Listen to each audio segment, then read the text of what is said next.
रिधान लेरे कोई रिधान कोई कायदा लाइनो डेंटिस्ट हाय करो हाय भैया करो हाय भैया फिर हाय तो करो हाय तो हाय तो करो संगा कहीं पूरा बा कोई मचा की मैया से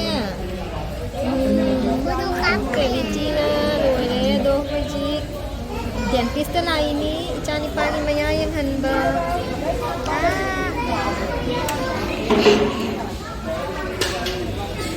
कायदा नाई बा उठ लो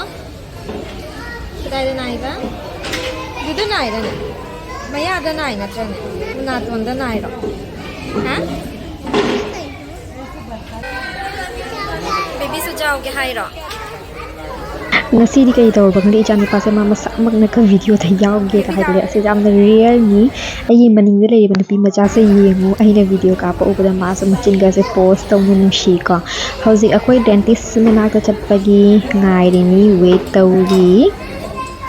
semaya fill up tobe clip se ko ngasi gi mamang da chakhiba session do gi ne ba ko asida se fill up tawini adoni ngasi gi de video do ka pangam hawdre adana mamang gi se dum mayam da angang da kamaina kari tawba yenghan gi haina ase gi clip se mayam da share tawjarak pani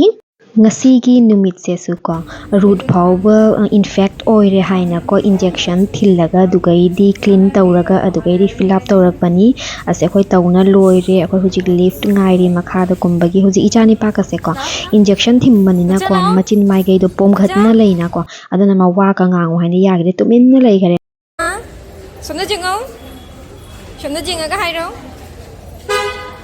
sekali chala hey no doctor uncle ना मैं यहाँ करी दो है कोई धान की मैं यहाँ दो मैम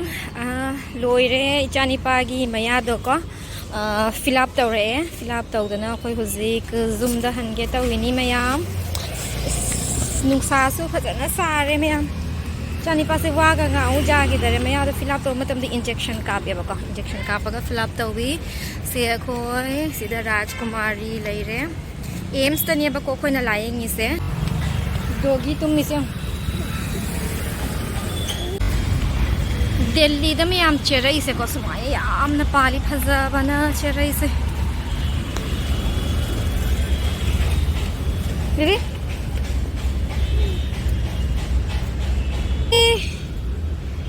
पाय ने सा नो पार्किंग गाड़ी पार्क तो याद है